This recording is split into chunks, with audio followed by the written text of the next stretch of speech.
Mon père a couché avec ma fiancée et ma mère l'a découvert, alors j'ai révélé leur aventure pour détruire leur vie. Je suis un homme de 32 ans et, jusqu'à il y a 6 mois, je pensais avoir tout sous contrôle. Pendant des années, j'ai travaillé dans la construction, me donnant à fond, jusqu'à ce que je puisse enfin créer ma propre entreprise de construction, qui commençait à porter ses fruits. Je ne suis pas du genre à me vanter, mais je mesure 1,90 m, je m'entraîne au gymnase 5 jours par semaine et je conduis un Ford F-150 que j'ai fini de payer plus tôt que prévu. Rien dans la vie ne m'a été donné, j'ai tout gagné avec du travail acharné et du dévouement. Cependant, mon passé est loin de ce que je suis aujourd'hui. Au lycée, j'étais un enfant perdu, ne sachant pas exactement ce que je voulais. Mes notes étaient acceptables, mais l'université ne m'a jamais attiré. Mon père, Robert, 56 ans, insistait sur le fait que sans diplôme universitaire, on ne pouvait aller nulle part.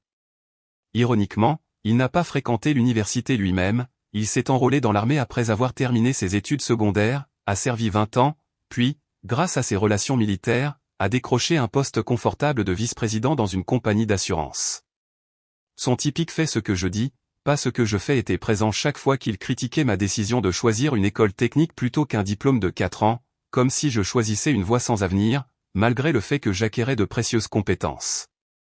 Pendant que lui et ses collègues de bureau payaient des milliers de dollars à des entrepreneurs pour rénover leur maison luxueuse, j'apprenais un métier qui me permettrait de forger mon propre destin.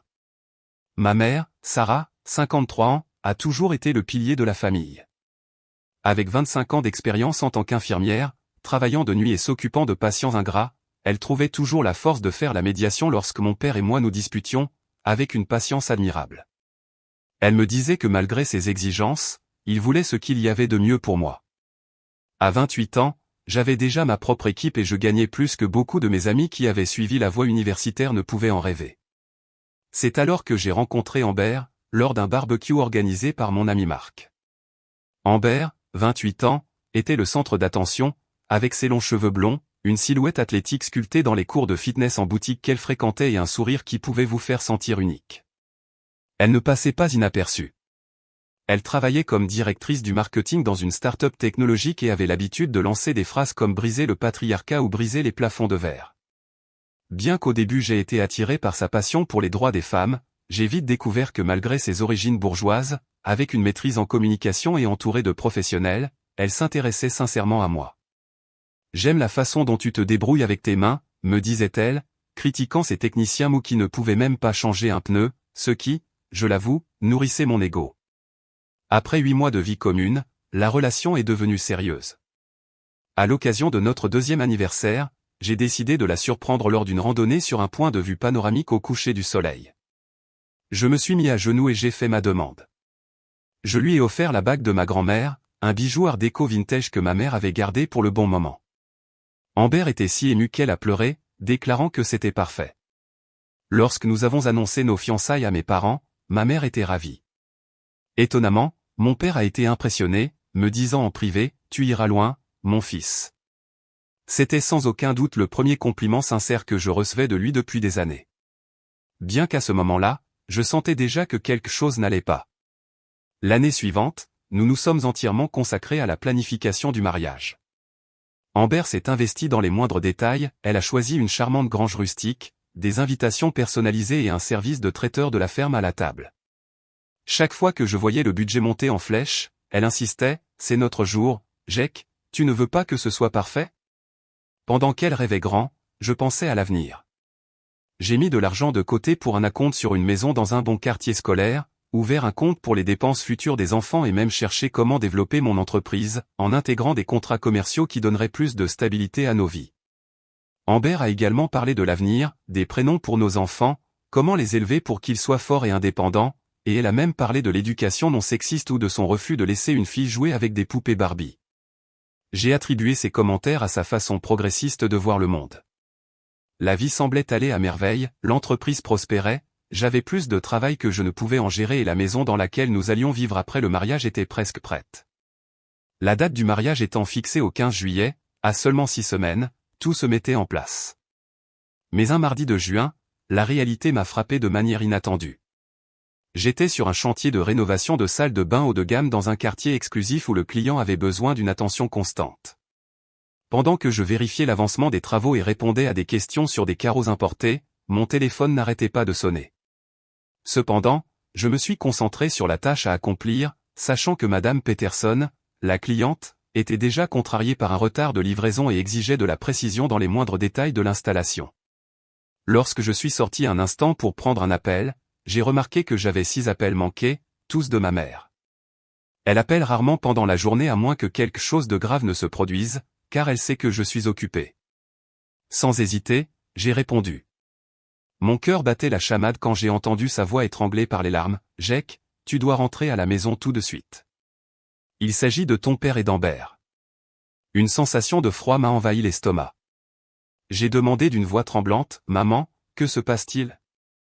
Est-ce que tout va bien? » Il y a eu un accident, sans plus tarder, ma mère pouvait à peine articuler un sanglot, brisé. « S'il te plaît, viens à la maison. » Elle a raccroché sans me donner plus de détails.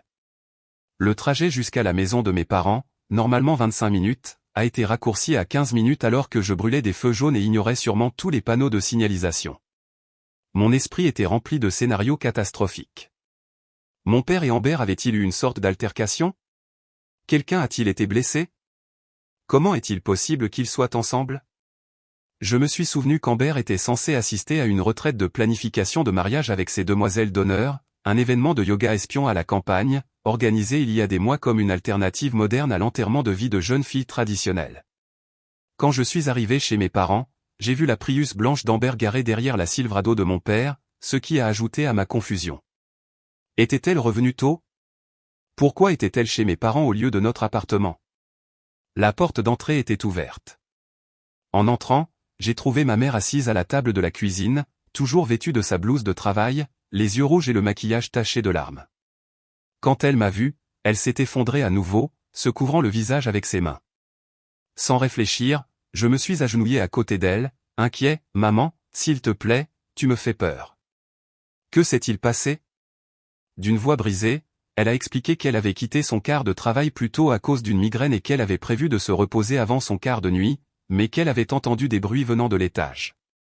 En entendant cela, ma voix s'est asséchée. « Que veux-tu dire, maman? Je pensais que ton père regardait quelque chose d'inapproprié, ou quelque chose de stupide, mais quand je suis monté à l'étage. » Elle ne pouvait pas finir sa phrase. Des larmes fraîches coulaient sur ses joues et un rugissement a rempli mes oreilles, comme si j'étais trop près d'un marteau-piqueur.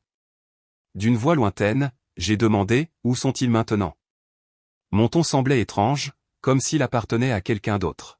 « Ils sont toujours à l'étage. » Ne sachant pas que j'avais appelé, elle m'a saisi la main fermement. « Jake, je suis tellement désolé. Je ne savais pas quoi faire. » Je ne pouvais pas faire semblant de ne rien avoir vu, sanglota-t-elle, alors que le désespoir se mêlait à une impuissance inexplicable. J'avais l'impression d'avoir reçu un coup de poing dans l'estomac et que tout l'air s'était échappé de mes poumons. Mais sous le choc, un feu de colère a commencé à brûler. D'une voix tremblante mais déterminée, j'ai réussi à demander, « Depuis combien de temps cela dure-t-il, maman ?» Elle a secoué la tête, mais a ensuite ajouté, « Je ne sais pas avec certitude, mais j'ai trouvé des messages sur le téléphone de ton père, j'ai vérifié quand il était sous la douche. Les messages datent de plusieurs mois, Jake, ils se sont rencontrés ici, pendant que je travaillais et que tu travaillais sur tes projets. » Chaque mot me transperçait la poitrine comme une dague. Soudain, je me suis souvenu de toutes ces nuits où maman disait qu'elle était plongée dans une grande campagne marketing, ces soirées entre amis qui duraient plus longtemps que d'habitude, et les fois où papa annulait nos sorties de pêche, prétextant un mal de dos soudain ou des réunions avec de vieux copains de l'armée. Tout avait un sens déchirant. Je me suis levé lentement, les poings serrés sur les côtés, et j'ai ordonné à maman d'une voix glaciale, « Reste ici. » Avec de la panique dans les yeux, elle s'est accrochée à mon bras et m'a supplié, « Jake, s'il te plaît, ne fais rien de stupide. Je n'en peux plus. » Soigneusement, j'ai retiré sa main et j'ai dit, « Je veux voir par moi-même. J'ai besoin de voir la vérité. J'ai besoin de savoir que c'est réel. » Bien qu'une partie de moi espérait une erreur, au fond de moi, je confirmais déjà, avec une horrible clarté, ce qui se passait. Sans bruit, je suis allé dans la chambre de mes parents et j'ai lentement ouvert la porte, restant sur le seuil pour observer la scène. Même s'ils étaient tous les deux habillés formellement, il était évident ce qui s'était passé. Les draps étaient en désordre et des vêtements étaient éparpillés sur le sol. Là, Amber était assise au bord du lit, se peignant les cheveux en désordre avec ses doigts, tandis que papa, dos à la porte, avait du mal à boutonner sa chemise avec ses mains tremblantes. En remarquant ma présence, ils se sont tous les deux retournés immédiatement.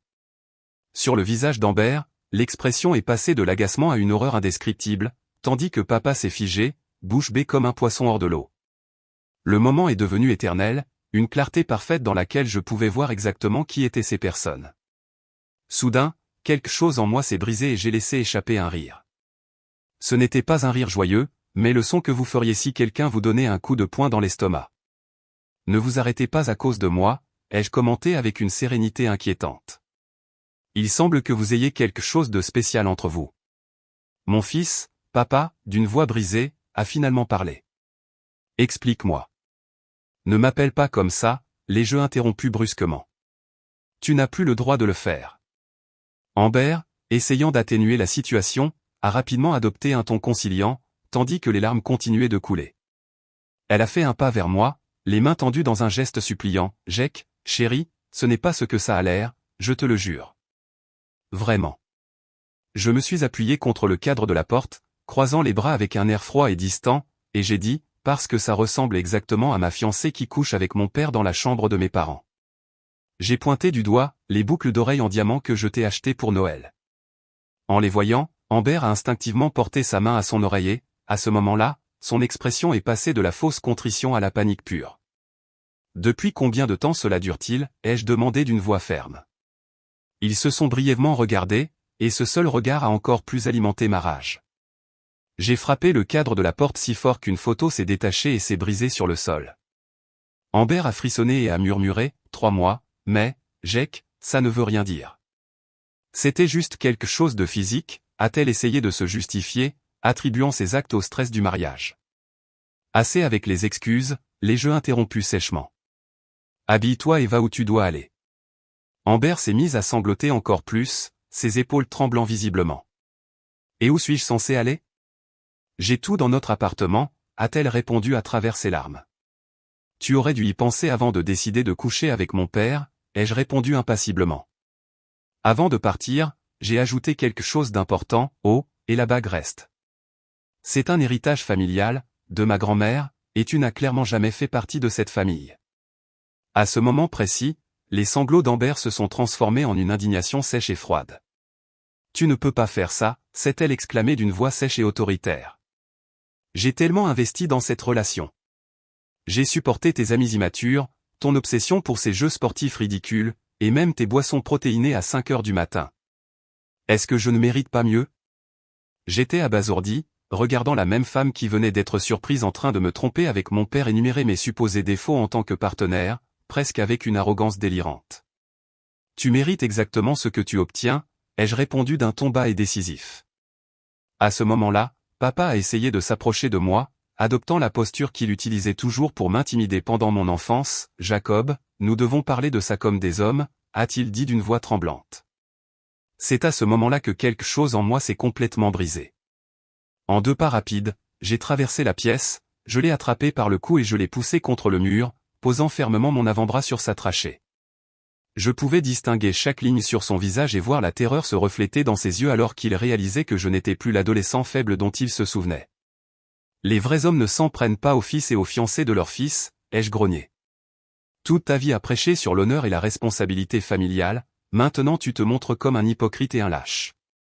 Je l'ai lâché et je me suis éloigné lentement, mes mains tremblant encore d'adrénaline. Il s'est affalé contre le mur, haletant. Je suis dégoûté par vous deux, ai-je déclaré d'un ton monotone. Dans 5 minutes, je serai de retour, et croyez-moi, vous ne voudrez pas me rencontrer. J'ai fermé la porte derrière moi et je suis descendu là où se trouvait maman, qui est restée dans la cuisine, assise à table, l'air petite et perdue. Quand elle m'a vu, elle s'est levée avec incertitude et a demandé, sont-ils déjà partis? Oui, ils sont partis, ai-je répondu en mettant un bras protecteur autour de ses épaules. Nous méritons tous les deux mieux. Elle s'est appuyée contre moi et j'ai pu sentir ses larmes tremper ma chemise. Que allons-nous faire maintenant, a-t-elle murmuré d'une voix brisée. Nous allons reconstruire nos vies, ai-je déclaré avec une conviction que je n'attendais même pas. Sans eux. Au cours des semaines suivantes, la douleur, la colère et les décisions pratiques se sont mêlées dans un tourbillon qui semblait sans fin. Maman ne supportait pas de rester à la maison et a emménagé dans mon appartement, pendant que je dormais sur le canapé. Le lendemain, elle a demandé le divorce, engageant Marian Delany, l'avocate la plus combative de la ville. Ironiquement, la même qui l'avait aidé à rénover la cuisine l'année dernière. Dans une petite ville, on découvre parfois des avantages insoupçonnés.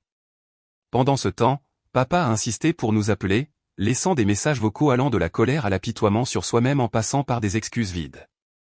Après 3 jours de tentatives infructueuses, j'ai changé nos numéros et j'ai demandé à mon équipe de récupérer les affaires essentielles de maman quand nous savions que papa serait au travail. Amber est devenue un cauchemar à part entière. Elle s'est présentée à plusieurs reprises à notre appartement, alternant ses tactiques. D'abord, elle est venue avec des larmes et des excuses, affirmant que papa l'avait manipulée et avait abusé de sa position d'autorité, se présentant toujours comme la victime. Lorsque cette approche n'a pas fonctionné, elle est passée à un ton de colère, m'accusant d'être émotionnellement distant tout au long de notre relation, suggérant que je l'avais poussée à chercher la validation ailleurs. J'étais toujours obsédé par le travail et je n'ai jamais prêté attention à ce dont elle avait besoin. Le point de rupture est survenu un mardi à 11 h du soir lorsqu'elle s'est présentée dans le couloir en criant que j'étais émotionnellement violent et qu'elle avait abandonné ses aspirations professionnelles pour être avec moi. Ce soir-là, les voisins n'ont pas pu s'empêcher d'assister à un spectacle inhabituel. J'ai calmement ouvert la porte, laissé une boîte dans le couloir avec le peu qu'il lui restait, y compris quelques coupures de messages explicites que ma mère avait transmises, des messages échangés entre elle et mon père, et distribué des copies à ceux qui s'étaient rassemblés pour regarder. Avant de fermer la porte, je leur ai dit froidement, voilà ce qu'elle est vraiment. Alors que je regardais son visage horrifié, Madame Patel du 4B, cette gentille grand-mère indienne qui nous apportait toujours des samoussas faits maison, a pris un des papiers, a ajusté ses lunettes et s'est exclamé, sans vergogne. Indiquant clairement que ce serait la dernière fois qu'Amber oserait mettre les pieds dans notre immeuble. Pendant ce temps, j'ai méticuleusement démantelé ce qui aurait été notre vie ensemble. J'ai annulé tous les préparatifs du mariage et perdu quelques acomptes, mais chaque centime était justifié pour éviter d'épouser ce serpent. La satisfaction de ne pas aller jusqu'au bout l'emportait largement sur le coût financier. La question de la maison était plus compliquée. Nous avions tous les deux signé l'hypothèque et j'avais versé la majeure partie de la compte. Après avoir consulté un avocat, j'ai acquis sa part pour un montant considérablement inférieur au mien et j'ai immédiatement mis la maison en vente, car je ne pouvais pas imaginer vivre dans un endroit où chaque coin me rappelait l'avenir dont nous avions rêvé. Le plus dur a été de faire face à nos amis. Certains se sont rangés de son côté. Par exemple, Lisa, une amie de toujours, a osé suggérer que j'avais dû pousser Amber à partir. J'ai exclu ces gens de ma vie sans hésitation. De vrais amis ont montré leur soutien, ils ont aidé ma mère à déménager ses affaires, nous ont apporté de la nourriture quand aucun de nous n'avait envie de cuisiner et étaient là pour moi dans mes moments de colère, de larmes ou de silence. Marc, mon meilleur ami depuis le lycée, a été particulièrement fidèle. Un soir, alors que nous parlions sur le balcon, il a dit sèchement, on a toujours eu l'impression qu'elle était avec toi à cause de ton travail, pas à cause de qui tu es. Ces mots m'ont blessé et m'ont fait réfléchir. J'avais été tellement aveuglé par la beauté et le statut d'Amber que j'ai ignoré son dédain subtil pour mon métier. Je me suis souvenu comment elle m'a présenté comme Jack, celui qui a sa propre entreprise au lieu de Jack, l'entrepreneur, comme si elle avait honte de ce que je faisais. Comment elle détournait les conversations de mes projets lors de réunions sociales et avait l'habitude de dire qu'une fois marié, je pourrais laisser le travail physique pour passer à la gestion. 3 mois après le jour de la découverte, le nom sinistre que ma mère et moi avions donné à ces moments, j'ai commencé à sentir que je pouvais peut-être respirer à nouveau. L'entreprise prospérait de manière inattendue et rien de tel qu'une bonne dose de colère pour stimuler l'éthique de travail. J'ai vendu la maison que nous avions achetée pour notre avenir et j'ai acheté une petite cabane au bord du lac, un refuge juste pour moi, sans attachement émotionnel. Ma mère, quant à elle, a trouvé un modeste appartement près de l'hôpital et semblait guérir à son rythme. Elle a rejoint un groupe de soutien pour les femmes en instance de divorce et a commencé à suivre des cours d'art pendant son temps libre, ce que mon père avait toujours qualifié de perte de temps et d'argent. Le karma, cependant, a décidé de se faire connaître. Tout a commencé par un appel d'un numéro inconnu. Après des semaines à esquiver les appels anonymes, j'ai failli l'ignorer cette fois-là, mais quelque chose en moi m'a incité à répondre. C'était mon père, et sa voix, tremblante et brisée, m'a supplié, « Jack, s'il te plaît, ne raccroche pas, je perds tout. » Mon doigt a plané au-dessus du bouton de fin d'appel alors que je lui demandais une raison de tenir bon. Entre deux sanglots, il a expliqué que le divorce, la maison et mon travail étaient en péril. J'ai besoin d'aide. Je n'ai pas pu m'empêcher de rire, reconnaissant que c'était ma faute, a-t-il poursuivi. L'avocate de ta mère veut tout, la maison, les économies, même ma retraite. Il m'a également dit qu'il avait été suspendu de son travail en raison d'une enquête éthique, car, en tant que vice-président d'une compagnie d'assurance conservatrice, il était jugé inacceptable d'avoir des relations avec l'ex-fiancée de son fils. J'ai froidement suggéré qu'il appelle Amber à l'aide, ce à quoi il a répondu par un long silence, confirmant qu'elle était probablement passée à quelqu'un d'autre. D'une voix résignée, il m'a supplié de parler à ma mère pour adoucir l'accord, car il devait se retrouver sans rien. Je lui ai rappelé qu'il n'avait pas le droit d'exiger quoi que ce soit, puisqu'il avait fait ses choix et devait en assumer les conséquences. Après avoir raccroché, j'ai bloqué le numéro sans hésiter. 2 jours plus tard, pendant sa pause déjeuner, ma mère m'a appelé et m'a dit « Tu ne devineras jamais qui est venu me voir à l'hôpital ». J'étais occupé à signer un bon de commande et quand j'ai demandé qui, elle a répondu « Amber ». J'ai failli laisser tomber le téléphone. Elle a expliqué qu'elle était en désordre, elle avait perdu son travail, elle ne pouvait pas payer son loyer et, selon ma mère, mon père avait promis de la quitter et de la soutenir, mais maintenant il était lui-même fauché. J'ai ri avec incrédulité et j'ai dit « Et tu pensais que j'allais l'aider ?» Elle m'a dit que tout ce qu'elle voulait, c'est que je te convainque de l'aider elle et mon père. L'audace de la situation était presque impressionnante. À son histoire, la voix de ma mère est devenue inhabituellement dure, je lui ai dit que j'avais élevé un fils intelligent, qui ne se perdrait pas dans des affaires sans importance. C'était sans aucun doute le premier vrai sourire depuis des mois. Le destin, cependant, n'en avait pas fini avec son jeu macabre. Le lendemain, je suis arrivé sur un chantier et j'ai trouvé Amber qui attendait près de mon camion. Elle avait perdu du poids et ses vêtements de créateur avaient été remplacés par un jean usé et un t-shirt délavé. Quand elle m'a vu, elle s'est redressée, essayant de retrouver ce masque de confiance qu'elle portait autrefois. 5 minutes, c'est tout ce que je demande, a-t-elle dit en s'approchant, consciente qu'elle faisait une énorme erreur. J'ai à peine hoché la tête. Elle a commencé à verser des larmes répétées, affirmant que mon père lui avait dit des choses sur moi, suggérant que je cachais des secrets. Je l'ai immédiatement interrompue, lui disant qu'elle ne pouvait plus manipuler la situation et que, pour la première fois, elle devait faire face aux conséquences de ses actes. Avec un regard durci, elle m'a défié, « Tu veux savoir la vérité ?» Je m'ennuyais. Toi, toujours à travailler, à parler d'un avenir sans vivre le présent. Robert m'a fait me sentir désiré. Je l'ai interrompu en disant, « Le fait que tu utilises le prénom de mon père était une autre insulte, me rappelant combien de fois ils se sont moqués de moi dans mon dos. » Puis je lui ai demandé, « Et comment vas-tu maintenant ?» Elle a répondu, appuyée contre mon camion, « Je suis sur le point d'être expulsée. » Elle a admis que personne ne l'engagerait lorsqu'il vérifierait ses références, et que mon père était complètement fauché, puisque ma mère l'avait laissé en ruine. J'ai essayé de méditer sur la situation et je lui ai demandé, « Avons-nous fait une erreur, ou méritons-nous que nos vies s'effondrent complètement ?» Elle, d'un ton suppliant, a répondu, « Oui, Jake, s'il te plaît. » Elle s'est approchée et a mis sa main sur mon bras, comme elle le faisait quand elle voulait quelque chose, et a ajouté, « Nous pourrions arranger ça, je t'aime toujours, nous avions des projets, un avenir. » J'ai regardé sa main jusqu'à ce qu'elle la retire de ma portée. « Cet avenir où tu couchais avec mon père dans mon dos. Je ne te demande pas de me reprendre. Aide-moi juste à reconstruire ma vie. Que ce soit avec de l'argent, ou en utilisant tes contacts pour me trouver un emploi, tu prospères et je subis les conséquences de tes actes, a-t-elle fini. J'ai répondu, et à quoi te sert tout cette autonomisation féminine? N'es-tu pas assez forte et indépendante pour résoudre tes propres problèmes? Ses yeux se sont remplis de fureur et, m'accusant, elle a rétorqué, tu apprécies ça, n'est-ce pas? Tu ne vois pas que je suis brisé pendant que tu passes à autre chose? J'ai regardé ma montre et je l'ai prévenue que ces 5 minutes étaient écoulées, exigeant qu'elle ne me contacte plus, ni ma mère. Alors que je m'éloignais, elle a crié, tu vas le regretter, Jake. Je vais faire savoir à tout le monde quel genre d'homme tu es. Je me suis arrêté un instant, j'ai tourné la tête et j'ai dit, n'oublie pas de mentionner aussi que tu as couché avec mon père. Je suis sûr que cela te gagnera des supporters. Cette menace m'est restée en tête, car je connaissais bien Amber, elle était vindicative lorsqu'elle était acculée, et ma réputation dans cette ville, essentielle pour mon entreprise, était en jeu. Je devais me protéger. Le soir même, J'ai appelé Marc, mon ami le plus proche et le seul qui connaissait tous les détails de ce qui s'était passé. J'ai besoin d'envoyer un message clair, ai-je avoué après lui avoir raconté ce qui s'était passé avec Amber. Il est temps qu'il ressente ce que l'on ressent lorsqu'on est complètement exposé.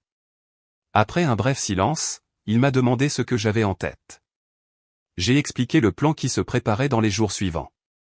La sœur de Marc, Jen, travaille au country club où mon père s'accrochait encore à son adhésion, l'un des rares biens que l'avocate de ma mère n'avait pas pu toucher, car il était à son nom. Cette adhésion était son dernier lien avec la vie d'apparente normalité dans laquelle il opérait, l'endroit où il socialisait et prétendait que tout allait bien. Et Jen a confirmé mes soupçons, mon père avait emmené Amber au club, la présentant comme son assistante personnelle à ses contacts d'affaires, essayant de l'aider à trouver un emploi. L'hypocrisie était inconcevable. Il se comportait toujours comme l'homme de famille exemplaire au club, assurant à tout le monde que ma mère et moi traversions juste une mauvaise passe. Jen a confirmé qu'ils étaient sur la liste des invités, car mon père avait fait des dons généreux les années précédentes et, malgré les rumeurs, le club a maintenu son invitation. Tout allait parfaitement. Il y a quelque temps, j'ai parlé à des gens qui me devaient des faveurs, des entrepreneurs, des partenaires commerciaux, des clients satisfaits et des personnes influentes en ville. Mon plan n'était pas seulement d'exposer la trahison de mon père et de mon ex-partenaire, mais aussi d'empêcher leurs mensonges de prendre racine. Le soir du gala, j'ai mis mon plus beau costume, celui-là même que j'avais acheté pour le dîner de répétition du mariage, ironie de la vie, et je suis arrivé au bras de ma mère. Elle portait une nouvelle robe qui lui allait à ravir, un vêtement très différent de ces costumes ennuyeux que mon père insistait toujours pour qu'elle porte parce que, selon lui, ils étaient appropriés pour son âge. La réaction du public lorsqu'ils nous ont vus était impayable. Mon père a failli s'étouffer avec son eau minérale, et Amber, qui était à ses côtés, vêtue d'une tenue empruntée, un peu trop grande, est devenue pâle comme un linge. Il ne s'attendait clairement pas à notre présence. « Que faites-vous ici » a dit mon père à voix basse, plein de dégoût, alors que nous nous approchions. Je lui ai adressé un sourire calme, nous soutenons simplement l'association caritative. De plus, maman est l'invitée d'honneur, tu ne le savais pas ? Il m'a regardé sans comprendre. L'hôpital m'a nommé pour le prix du service communautaire, a expliqué maman avec une fausse innocence, pour mon travail auprès des victimes de violences domestiques. Tout était vrai. Maman coordonnait ce programme depuis des années, même si papa le minimisait, l'appelant son petit projet. La nomination était arrivée il y a des mois, mais elle n'aurait pas pu tomber à un meilleur moment. Amber, visiblement mal à l'aise, a murmuré « Robert, on devrait y aller ». Avant de partir, ai-je interrompu, élevant un peu la voix pour que les gens autour de nous puissent entendre, je voulais vous remercier du fond du cœur. Ils se sont figés. Le public a remarqué la tension et, petit à petit, a cessé de parler pour faire attention. Nous remercier, a répété mon père, les yeux pleins d'avertissement. Bien sûr, ai-je répondu en trinquant mon verre contre le sien. Si vous deux ne m'aviez pas montré vos vraies couleurs à temps, j'aurais gaspillé de précieuses années avec des gens qui ne le méritaient pas. De plus en plus d'invités se penchaient pour mieux entendre. Amber m'a regardé d'un air suppliant, « S'il te plaît, Jack. » Je l'ai ignoré et j'ai continué, depuis, j'ai doublé mon chiffre d'affaires, acheté une maison au bord du lac et confirmé qui sont mes vrais amis. J'ai levé mon verre un peu plus haut, c'est pourquoi je porte un toast au karma. Certains des présents, qui connaissaient déjà l'histoire, se sont joints à nous, au karma. Mon père m'a saisi fermement le bras, ça suffit. C'est fini. Arrête de faire une scène. Je l'ai regardé jusqu'à ce qu'il lâche mon bras. Non, je n'ai pas encore fini. J'ai fait signe à Marc, qui travaillait à l'événement pour rendre service à sa sœur.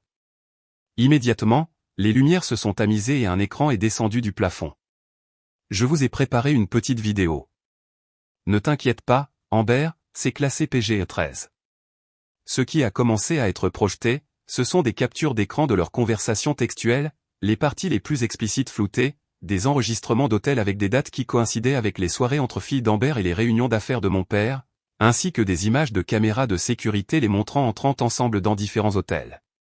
Je n'ai rien inclus de trop graphique, mais c'était plus que suffisant pour montrer clairement ce qui se passait. Chaque photo comprenait une courte légende, 7 mai, pendant que je construisais notre maison, il construisait une autre relation. 2 juin, les maux de dos de mon père semblaient ne l'affecter que lorsque je l'invitais à la pêche. 14 février, Amber m'a dit qu'elle travaillerait tard, elle était en fête avec mon père. Les réactions dans la salle ont été immédiates, murmures, exclamations, quelques halètements d'incrédulité. J'ai aperçu Marian Delany, l'avocate de ma mère pour le divorce, en train de tout filmer avec son téléphone. J'ai entendu Amber supplier quiconque l'écouterait, disant que tout cela était un gros malentendu. Personne ne l'a cru. Maman m'a serré la main avec une certaine inquiétude, n'était-ce pas trop, a-t-elle murmuré. Je les ai regardés tous les deux partir, la tête baissée et vaincue. Ce n'était pas exactement ce qu'ils méritaient. Cela fait 1 an depuis cette nuit au club, et je suis toujours étonné de voir à quel point les choses ont changé. Mon entreprise de construction a tellement grandi que je travaille maintenant dans 3 comtés, avec 4 équipes supplémentaires. J'ai même embauché maman pour gérer le côté administratif.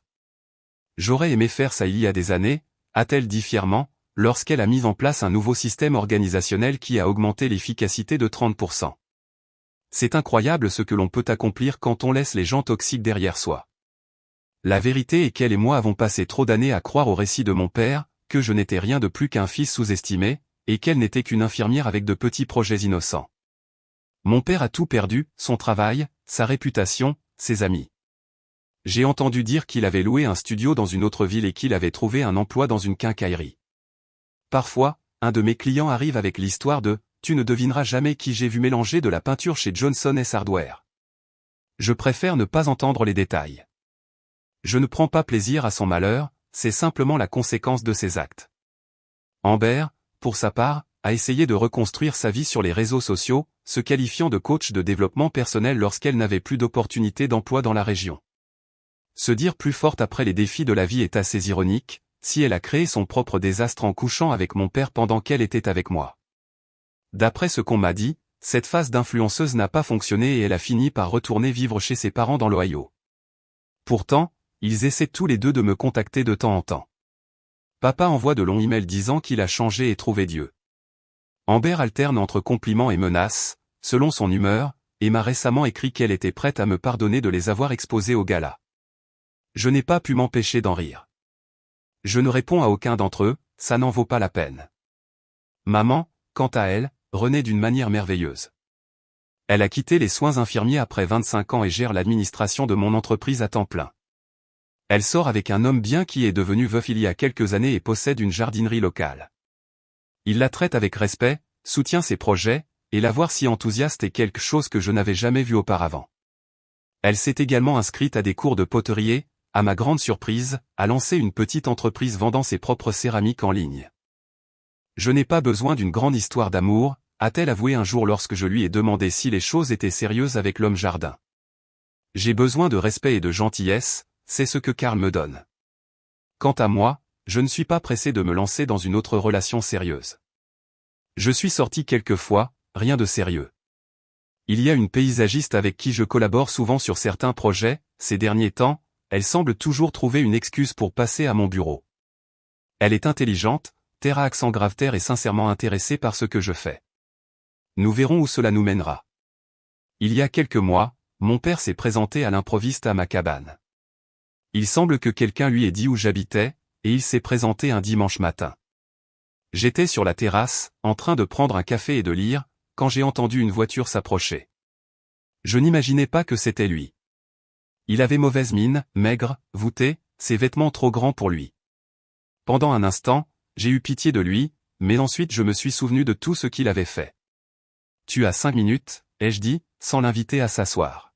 « Jake, s'il te plaît, a-t-il dit d'une voix rauque.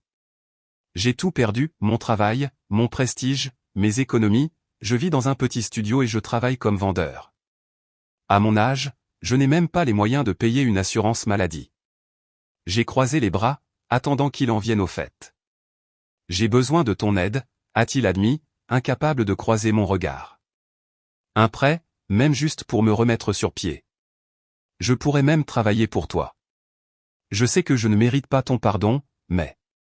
Je l'ai interrompu avant qu'il ne termine, tu as raison, tu ne le mérites pas. Et je ne te le donnerai pas. Je ne vais pas te donner mon argent non plus. Il a dégluti, désespéré, je suis ton père. Non, ai-je répondu calmement.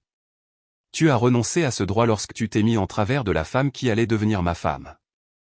Un père protège son fils, il ne le blesse pas de la pire des manières. C'était une erreur.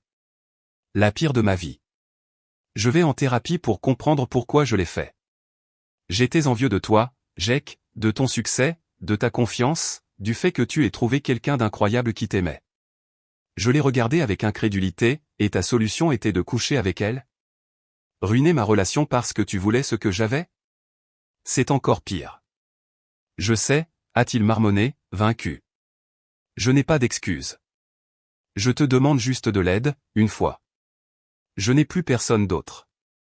Je l'ai regardé en silence, me souvenant de chaque fois qu'il m'a fait me sentir inférieur, chaque fois qu'il a minimisé mes efforts ou dit que ce que je faisais ne valait rien.